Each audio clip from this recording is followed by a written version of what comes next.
Fall is all about cozy comforts, and with Hero Bread, you can enjoy all your favorites and still hit your health goals. From breakfast bagels and meal prepped enchiladas to mouth-watering burgers and cheesy noodles. You won't believe Hero Bread's options have 0 to 5 grams net carbs and are high fiber from the taste and texture. And right now, Hero Bread is offering 10% off your order. Go to hero.co and use code FALL25 at checkout. That's FALL25 at hero.co. All figures are per serving of Hero Bread. Contains 2 to 18 grams of fat per serving. See the product nutrition panels on hero.co for more information. Totally Useless Information with Nick and Roy is brought to you in part by Tom's Place, the finest in men's fashion. Located in Toronto at 190 Baldwin Street, in the heart of Kensington Market.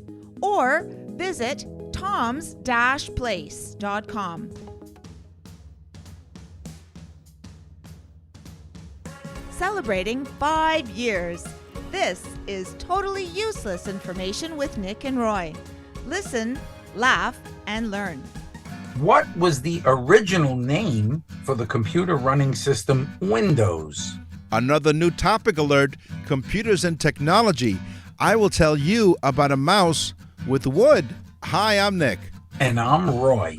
And for 5 years, we have been scouring and searching the internet for totally useless information just for you. Plus, we will answer your question in the mailbag segment. Why does orange juice taste bitter after you brush your teeth in the morning? And in the news, in the case of the Dine and Dash by a man who sported a robust mustache. Totally useless information. It's everything you never needed to know.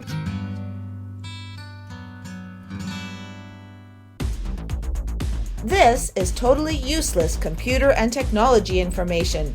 Let's double click with Roy and Nick. Thank you for joining us. Yes, another brand new topic. Thanks to you. Go to nickandroy.com, click on Contact Us. If you have other topic ideas, we're always welcoming your ideas. At the end of the show, there is a mailbag that I have that the person discusses possibly a new topic. Oh, I'm intrigued. Okay. I didn't even tell you, Nick. Okay, well, we know, the audience knows by now that we don't share the information. We just come up with topics and then we reveal the facts to each other as we do with you, the audience. So we weren't very good children either. We didn't share. That's right, but now we are. We're sharing this useless information with you. I'm going to give you my teaser right off the back because you don't deserve to wait any longer. The first computer mouse was made of wood. No. That's why I said in my teaser, I'll tell you about a mouse with wood. The first mouse was created by Doug Engelbart in 1964, and he made it out of wood. The first computer, Nick. Yes. The first one. Yes. Weighed 27 tons. Oh. Not pounds, tons. 27 tons, and occupied a space 1,800 square feet. That's the size of an average, retail store, small retail store. Yeah. 1,800 square feet. Wow. And it had a name. Oh. The first computer. ENIAC. ENIAC. E-N-I-A-C. ENIAC. Okay. Electronic Numerical Integrator Computer. Right. Yeah. Now, it was invented by the United States government to count the census in 1900. Oh. Because they knew that they would have these millions of questions that had to be entered in. And it was a series of punch cards. Now, my next fact talks about the very first computer and who invented it. And his name is Charles Babbage. But the very first computer invented by Charles Babbage it worked on not electricity, but steam. The computer worked on steam? Babbage, who's known as the father of computing, created a computing device that was as large as a house and powered not by one, but by 6 steam engines. Wow. Yeah. He said inside this computer is a lot of hot air. Right. Very much like the internet today. Wow. A steam powered. It's crazy, But again, the computers back then did not have TV screens. No, they were basically computing numerical. Yes, numericals. things. Miracles. We said things. We sound really like we know what we're talking Absolutely. about. My vocabulary is much too copious for your immediate comprehension. In the future, I'll speak more emphatically. I wish I could translate that, but I'll have to figure it out. But okay. That's $27 worth of words. All okay. right. All right. The first woman to own a degree in computer science. Oh. I thought this was a really cool one. Yeah. Her name was Mary Kenneth Keller. Okay. She is the first woman to receive a degree from a college in computer science. And funny enough, I did not know, I could not find the school that she got the degree from. Right. So I think it was the Abacus School of Computing or something. yeah, it might be the, St. Mary's Parochial School. Right. How the hell something do we like know? this. So you said she was the first female to win. To earn a degree right. in computer science. Okay. So I thought, and we're sort of, our facts today, you and I were going like parallel because in my next Because we're on the same website. That's right, exactly. Probably. No, not necessarily, but the first computer programmer was a female. 1843, a mathematician by the name of Ada Lovelace. She stated an algorithm for analytical engine to calculate Bernoulli numbers, which is a sequence of rational numbers which occur frequently in a number of theories in mathematics. It really gets into the depths of mathematics. But she came up with this algorithm, and it was the first written code on a computer, which resulted in her becoming the first ever computer programmer in the world, Ada Lovelace. Now, you see what Nick does to you folks. He messes with your brain. Mm-hmm. Was it ADA? Yes. Is it Ada? That would be Ada. Ada? But Nick said Ada right. because she was adding numbers. That's right. You see what I did there? See? Now you see the cleverness of me. It's clever, Nick. It's exactly. I don't think it is, folks. Right. Nick, there's a difference between smart and just slow. What do you mean by that? We'll get into that in another show. Okay. In 2012, in an interview, John McAfee admitted that he doesn't use the virus protection that he created. The number one virus protection in the world, McAfee protection against viruses. Yeah. John McAfee said, and I quote, "I don't use it because it slows down the whole process." Wow. This guy, yeah, he said it's annoying. I cannot use my own program. It is annoying. Yeah. Wow. That is something. Yeah, virus protections are very important. I remember getting those in high school. That's right. Yes, way before computer viruses. But again, this sounds like a segue. So usually, when there's a problem in the programming or your computer's not working right, they'll ask, the technician will ask, maybe do you have a bug? Employees at Harvard failed to understand why their analytical engine abruptly just stopped working, just like that.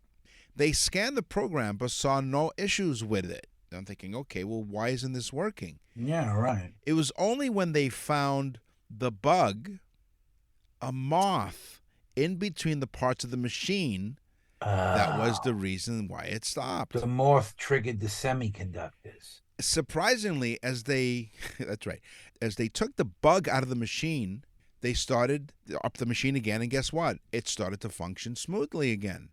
Mm-hmm. They taped the insect in their logbook and labeled it the first actual case of a bug being found.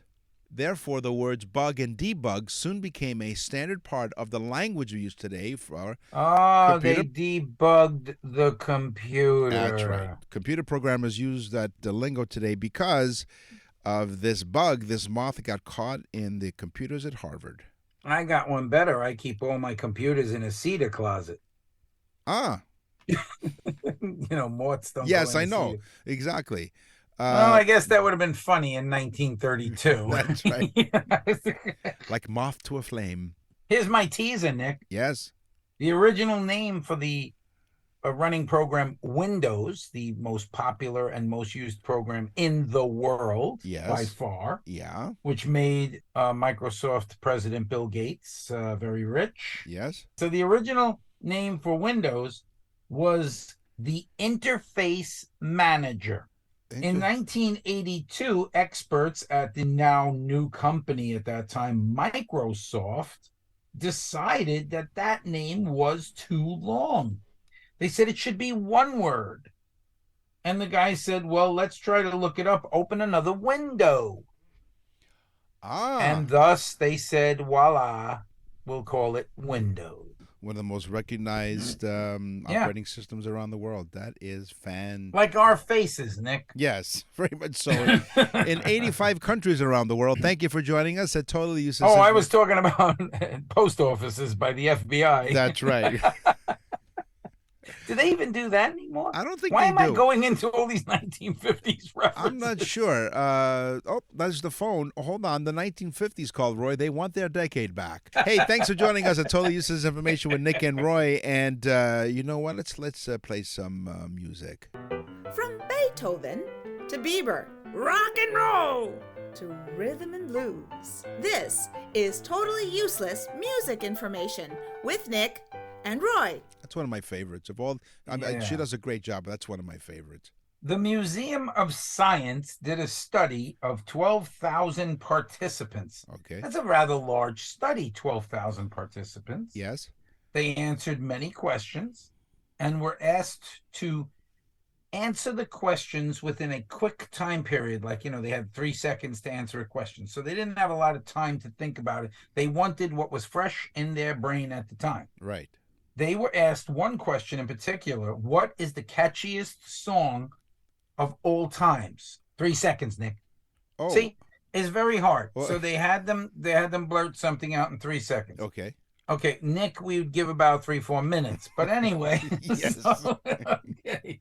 Here is the song that came up 12,000 people. Now remember, this was done in England. Okay. But the Spice Girls Wannabe. Remember that song? Yeah. I wanna. Yeah. Wannabe was clearly the winner out of 12,000 participants. Now this is not really fair. Why? Because if it was a time frame, like maybe 10 years ago or 5 years ago, Ed Sheeran's song would come up because he was popular at the time. Right, yeah. Maybe. So I don't know. They should say most popular song of the time, but they said catchiest song of all time. Spice Girls Wannabe. Nick and Roy will continue with totally useless information. To access the full library of episodes, visit nickandroy.com. That's nickandroy.com. We're back with totally useless information with Nick and Roy. Listen, laugh, and learn. This is Groovy Man, a 12-inch vinyl LP record, which, by the way, vinyl is coming back. Yes, yeah. Like moss, but go ahead. Yeah, it is. I mean, they're selling turntables now where you can hook up your USB and you can record your music on a computer, legally, of course. Anyway, so a 12-inch vinyl LP record has one groove that spirals from the edge of the record to the center, right? Remember watching that and reading. It's groovy. It's groovy. In fact, that's what I wrote here. It's groovy.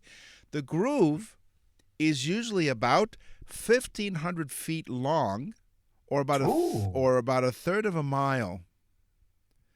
And the average width of that groove is 0.04 to 0.08 millimeters, which is roughly the width of a human hair. The artist with the most #1 hits in any music genre. Now, this is a single artist, so I because I thought right away the Beatles, Yeah. But I would believe that this is one person singing, an artist. He is known as the King of Country. Do you know who the King of Country is?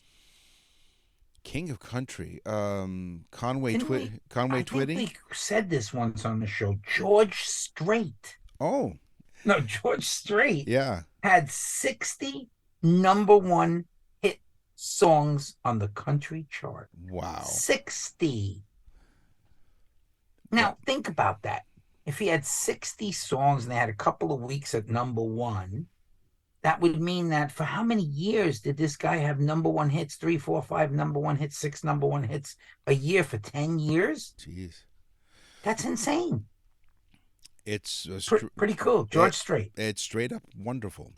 Now, we all remember they talk about the day the music died when several big the day that Nick tried to sing. No. The day music died. So at the time, Buddy Holly and his band, Waylon Jennings, Tommy Allsap, and Carl Bunch, they were playing on the Winter Dance They should have been called the Hollies. Well, maybe, but they weren't. Buddy Holly? No, Buddy Holly. Yeah. So they were part of the Winter Dance Party tour across the American Midwest. But the long journeys between venues on board the cold and uncomfortable tour buses adversely affected the performers, and they often caught the flu and even frostbite. After stopping at Clear Lake to perform and frustrated by the conditions on the tour buses, Buddy Holly chose to charter a plane to reach their next venue in Moorhead, Minnesota. Big mistake. So one of the performers, Richardson, suffered from the flu, swapped places with Jennings, taking his seat on the plane, while Allsop lost his seat to Valens Richie Valens, and I think the Big Bopper was on board. That's right, too. And he lost his seat to Valens on a coin toss. Oh no! So what happened, unfortunately, soon after takeoff, late at night in poor wintry weather conditions, pilot Peterson lost control of the light aircraft, which crashed in a cornfield, and of course, killing all four on board. When it exploded, all you heard was la la la la bomba. No, yes, wow. I'm sorry about that. Yeah. I do apologize, but I had to do that. Yeah, I know you did. Yeah, so Buddy Holly, because he said, you know what, enough of these crappy. These these really crappy tour buses, and let's just charter a plane. And unfortunately, that plane went down. Lennon and McCartney. Yes. How many hundreds of songs, and some of them just so great. Yeah. I could think of 20, 30 songs right off, like just rattle them off. Okay, you have 3 seconds to do it. Go. No, come on. I can, but okay. just off Abbey Road, I could name like 10. Sure. So, but Lennon and McCartney never wrote down a song. No? Because they didn't write music. Oh. They didn't read music. They went into the studio, very much like I do, because I do not write or read music. Right. They went into the studio, played the song that they figured out on guitar, which is what I do, certain chords. Mm-hmm. And I can't tell you what those chords are, but I put them together into a song and then write some lyrics. They did the same thing. If it wasn't for their producer, George Martin, who was a musical genius, George Martin not only put down the actual music, most of the time when you hear strings in the background, it's George Martin who wrote the accompaniments to that music. And there are certain songs where the Beatles themselves don't play at all. George Martin just had a stringed orchestra play in the background. La da da da da da da da da da. What about Eleanor Rigby? A lot of violins in the background. Oh, that's a staccato. Dum dum dum dum. Eleanor Rigby, sit down. Yeah, what a great song that is too. It is. Now, those of you who are thinking, wait a minute, guitar, playing music, what are you talking about? Well, Roy does perform. If you're in the southwest part of Florida, visit his website, musicbyroy.com. Musicbyroy.com. You can find or out. The Day the Music Died. No. I had the pleasure of visiting Southwest Florida and recently, and was able to catch one of his performances. It's absolutely fantastic. He check out his website. He'll tell you where he's performing, but it's a lot of fun. He also does private parties. So along with the totally useless information he does on this show, he does a completely quite entertaining show. So Music by Roy. It's pretty useless. .com. So this is going to be a quick fact, but I think everyone can relate to this. So when you're on hold and you're hearing that background music, you're hearing the on-hold music, you're wondering, what is that? Yeah. So if you're on hold, chances are you heard this.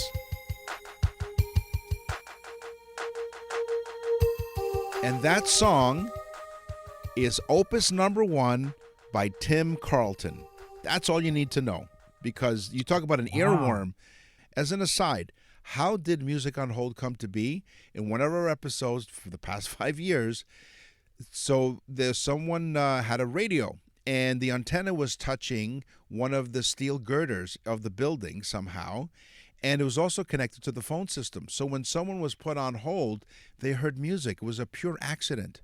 And that's where Music on Hold basically came. Yeah. So here's our proposal to you. If you have a business and you want Roy and I to be your voice to represent your company on Music on Hold or use this information on hold, go to nickandroy.com, click on Contact Us, and one of our team will get in touch with you. And we'd love to do And messages just think about it, for Nick. your business. They would have to have less representatives answering the phone because after a few seconds, most people would hang up. But in our cases, they would pick up the phone, right? And they said, no, put me back on hold. I want to hear the rest of this. Go to Perfect, Nick. nickandroy.com, click on Contact Us. So I got one for you that I think you're going to like.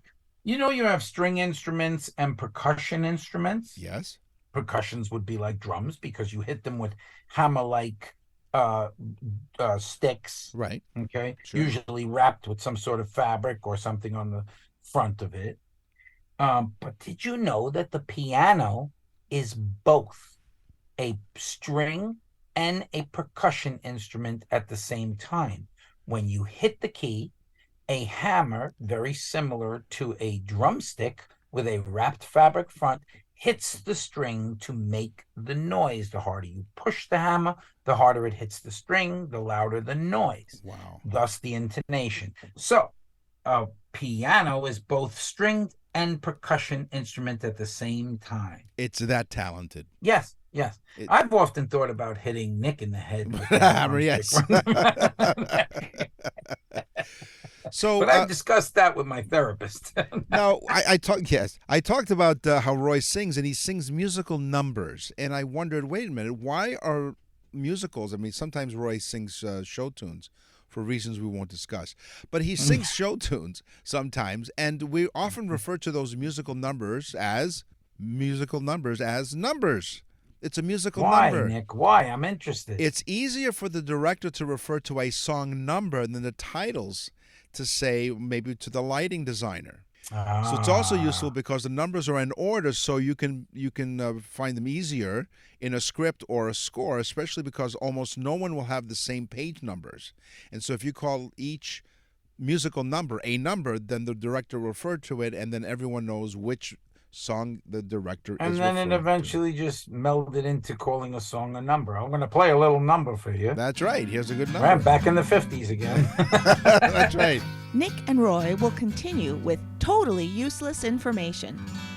The Boxing Day sale at Tom's Place just never ends. Hi, Nick and Roy for Tom's Place. We love bringing you incredible Boxing Week deals even into January. We're here for you every day and, more importantly, on sale each and every day.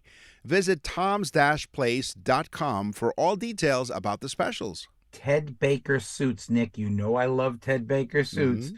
Regularly $900 to $1,100, selling for $500. But tell Tom you're a radio listener of this show, and he'll take off more. Money, that is, not his clothing. That's right. That's what Tom stands for, of course. Take off more.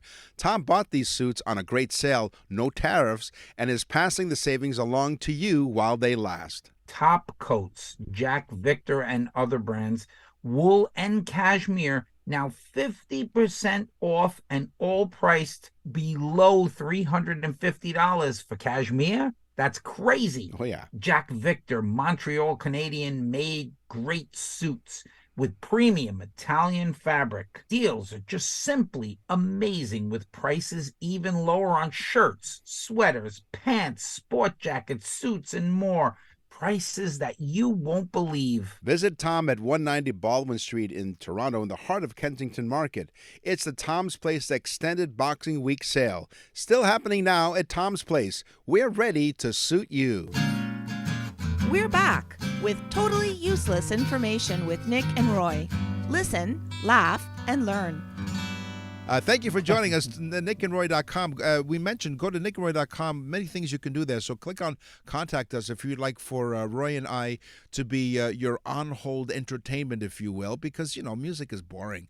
But stop with the naked photos. Yes, exactly. You can also go to NickandRoy.com. I'm talking to Nick. No, oh, sorry. You can also go to nickandroy.com and click on the Nick and Roy store. And what will they find there, Roy? You will find a whole bunch of fun stuff on nickandroy.com. But one of the really cool things, if you press on the Nick and Roy store, you'll see birthday messages. Trust me, go on nickandroy.com, hit on birthday messages at the Nick and Roy store, and you will find a sample of what we do as a birthday message that you can order for one of your loved ones, friends, whoever. It is the greatest gift you will ever. It's the greatest gift known to men and women. Well, it is. It really is. It's unique, right? Because no one will have anything like this. I mean, they have those other services, like what's it called, like Cameo or something, where you can have celebrities. Yeah, but that's nonsense. They go, "Hi Nick, how are you? Happy birthday!" Big deal. Who cares? Well, we do a whole show. That's right. We dedicate a whole show to the person of the recipient, the birthday recipient, your loved one. So go to nickandroy.com, click on the Nick and Roy store, and find out how you can get yours today. nickandroy.com. Sports. Play ball. This is another jingle that's one of the earlier ones. Expression, Sports, and Science, I think, were the first three original jingles that we created and Roy performed 5 years ago as we're celebrating 5 years of Total Useless Information with Nick and Roy. Have you ever had a Baby Ruth candy bar? I actually do. I like Baby Ruth and Snickers. So the Baby Ruth candy bar was introduced in 1921. The Curtis Candy Company officially claimed it was named after Ruth Cleveland, the late daughter of the former President Grover Cleveland. There are plenty of reasons to believe the story was merely a legal ploy to allow Curtis to name the confection after Babe Ruth without requiring his permission. Most notably, Ruth Cleveland died of diphtheria in 1904 at the age of 12, 17 years before the candy bar was introduced at the height of the Slugger's popularity. I got one for you. This particular kid was in grammar school. He goes to high school. He tries out for the high school basketball team, and the coach says, well, maybe come back next year, kid. You need some work. So this particular kid goes home, plays basketball every day for hours and hours and hours for the entire year. Goes back the next year. In his sophomore year, he then goes over to the coach and says, I'd like to try out again. And he says, okay, Michael, go ahead, go try out for the team. Michael Jordan. Oh, wow. Did not make his high school basketball team first time around. Yeah, he was just a slacker. He didn't know what the hell he was doing. Can you imagine that one? Wow. That's like the guy that told Elvis, the producer that told Elvis, listen, come back when you can learn how to sing. Well, same thing with, we just did music, but Paul McCartney. He went to sing in the boys' choir, and the choir director said, you have no business singing. What are you doing here? Yeah, it's crazy. So stuff like that. Maybe one day we'll, in one of our episodes, we'll do these things where the way history changed if they had listened to the original situation, like in Paul McCartney's case, or Michael Jordan. There you have it. Yogi Berra. We've often heard a lot of his expressions and yogiisms, right? You know, it ain't over till it's over and all this kind of stuff. Well, apparently... And hey, boo-boo. No, not that kind of... I'm sorry. Yogi Berra was a player for the New York Yankees, and he's quoted more often than Shakespeare, believe it or not. They're known as yogi-isms, which impart wisdom and inspiration even if they don't make any sense right away. Very much like Totally Useless Information with Nick and Roy. But one of the most famous sayings is, it ain't over till it's over.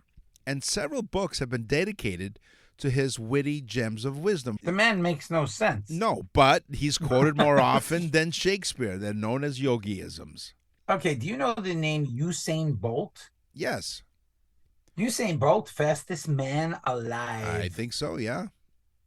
He won his first 100-meter at the Olympics. He won the gold medal. One of the things that he spoke about after winning that gold medal was for the few days before the race, he only ate McDonald's chicken McNuggets. Really? Yes. And so, of course, the person interviewing him thought this was intriguing and said, why did you eat? Like, what's in Chicken McNuggets? He says, I don't know. I just didn't want to eat the food, the local food, because it may make me sick. Wow. So I just ordered Chicken McNuggets because I knew that I could eat them and not be sick. So can you imagine? He ate Chicken McNuggets because he didn't want to eat the local cuisine. We all remember playing the game of volleyball, I believe. William Morgan, who served as a physical director of the YMCA in Massachusetts in Holyoke, Massachusetts, invented the game of volleyball in 1895. Now, volleyball borrows aspects from different sports. The ball came from basketball, the net from tennis, and the use of hands from handball. So they used, for the ball, they originally used a basketball bladder. They designed the ball, which is lighter and smaller than the average basketball, and that was in 1900. So thank you to William G. Morgan. Jogging. Yeah. Jogging became a major success and fad. Why? In the 80s. Why? Do you remember? Think about that, Nick. Yeah. People were jogging. Everybody was jogging. Old people, young people. Yeah. People were jogging. They had jogging clothes were invented. Jogging suits. Adidas invents the jogging suit. Nike, Adidas. Everybody had a jogging suit. Didn't you have a jogging suit? Yeah, sure. Still do. Yeah. You don't use it. It's never been used. No, exactly. Yeah. It's in the box. There in his Yes. closet. It's still, yeah, exactly. Yeah, it's a relic. Well, it's all thanks to a man named James Fix, F-I-X, Okay. James Fix. Okay. James said, I've invented this sport called jogging, and he introduced it in the United States, especially in New York. James Fix was known to jog around Central Park, and he said that it is one of the greatest sports ever to keep you physically fit. And because of James Fix, we have the fitness craze that starts in the 80s, beginning with jogging. Right. Yeah, James died of a heart attack. No, no. He didn't. Really? I swear to God, this is true. James Fitt dies of a heart attack a few years later. You've played tennis over the years. You've competed quite. I love tennis. Tennis is. I played in high school. You know that. Now, can you wear a hat playing tennis?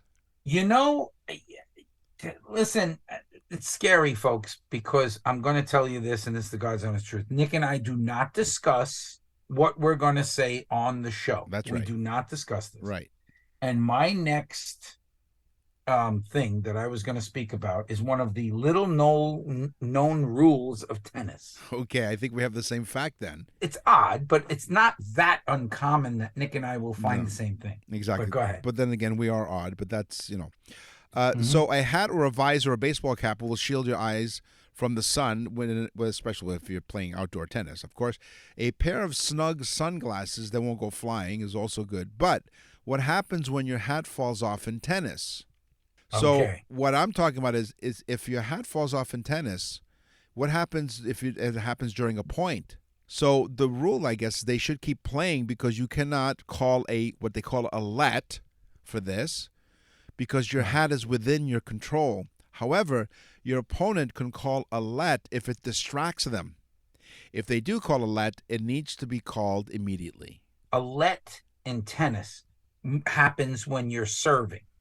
So as you serve the ball, and if it hits the net and doesn't go over, it's called a net. But if it hits the net and then bounces in the qualified space where it was supposed to be in the first place, it's called a let. And you get to do that over again. That's when you'll hear first service or second service. Right. If you get a let on your first service, you still have two. If you get a let on your second service, you redo your second service. So let is almost like a redo.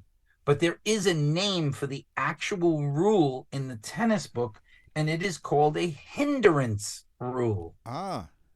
So the hindrance rule is when the hat falls, it hinders the other opponent's ability to watch the ball because they're watching this hat fall on the floor. Right. And they then have to call it immediately. Do not take a swing at the ball. They have to call it immediately and say to redo the point, or in this case, a let of the point, not to be mistaken with a let of service. Right. For hitting the net. Nick and Roy will continue with totally useless information.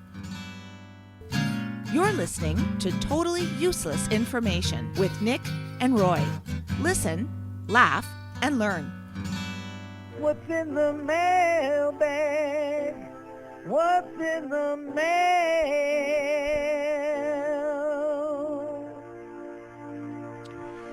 My mailbag today comes from Lisa from Toronto, Ontario. That's where I am residing, Toronto, Ontario. Lisa writes, Dear Nick and Roy, we love listening to your show.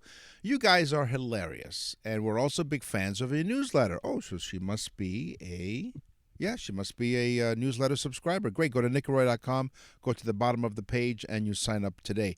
Here's my question. Every morning after I brush my teeth, I go down to eat breakfast. I start by drinking a glass of orange juice, but every time I do, I get this weird taste in my mouth. Well, coffee doesn't taste much better after brushing your teeth. Well, there's a reason for it. It's a remarkably bad taste, and it's apparently the foaming agent, sodium lauryl sulfate, used in most toothpaste, because I use it all the time because it's why my dentures are slipping.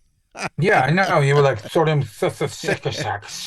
What I meant to say in English was it's a remarkable bad taste. It's apparently the foaming agent sodium lauryl sulfate used in most toothpaste that causes it by dampening the sweet receptors in your mouth.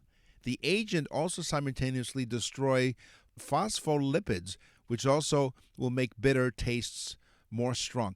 So you're getting less sweetness and more bitterness, and that's why your orange juice tastes the way it does after brushing your teeth. Okay, Sheila. Now, I assume this is a woman named Sheila from Vermont. I believe it's you, Sheila, from Vermont. She did not say where she was from, but she says, my husband purchased a birthday message for me. Right. And I believe we did one for Sheila in Vermont. I want to thank you guys, she says. It is the best gift my husband has ever given me. She says, really, I do want to thank you so much. You guys are amazing.